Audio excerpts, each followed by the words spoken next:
Kerr9000's Game Room.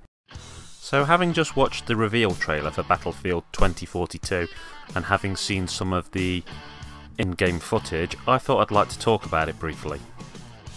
So Battlefield 2042 is an upcoming first-person shooter video game developed by EA DICE and to be published by Electronic Arts. It's the 7th instalment in the Battlefield series and is scheduled to be released in October for Microsoft Windows, the PlayStation 4, the PlayStation 5, the Xbox One, the Xbox Series X and the Series S.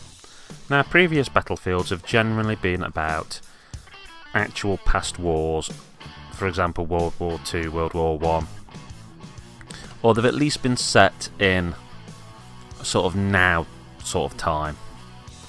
This, however, is a future-based game. So the game's going to feature futuristic weapons and gadgets like deployable turrets and drones, as well as vehicles that the player can commandeer. There are various different classes of soldier, and one of them has a wingsuit which looks pretty darn cool. I really like the idea of trying that. The game is set to feature 3 main gameplay modes: All-Out Warfare, Hazard Zone, and a third mode which is going to be developed by DICE LA.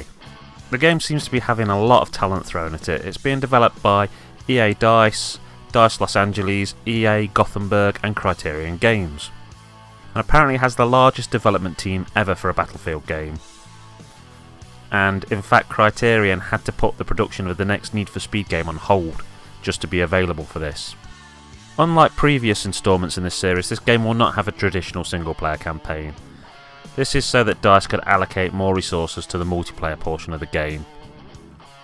Instead, the story will be told through the specialists, which are named and fully voiced characters who have their own story and perspective. The game has sort of been met with this big cry of it must be political, but DICE have played that down and they've said that the game is not a commentary on climate change, and the things you see in the game like tornadoes and stuff are only in there for gameplay reasons.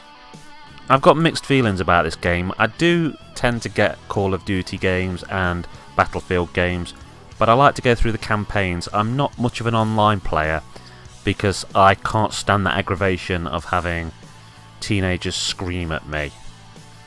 For me, gaming is more of a chill, time to yourself kind of hobby.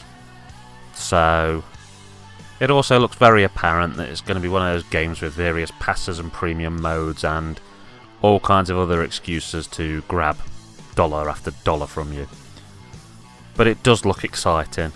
So this is one of those that I've got mixed feelings about, and I'll kind of sit on the edge and see what happens with it. Okay, it's Kerr9000 signing off saying keep on gaming.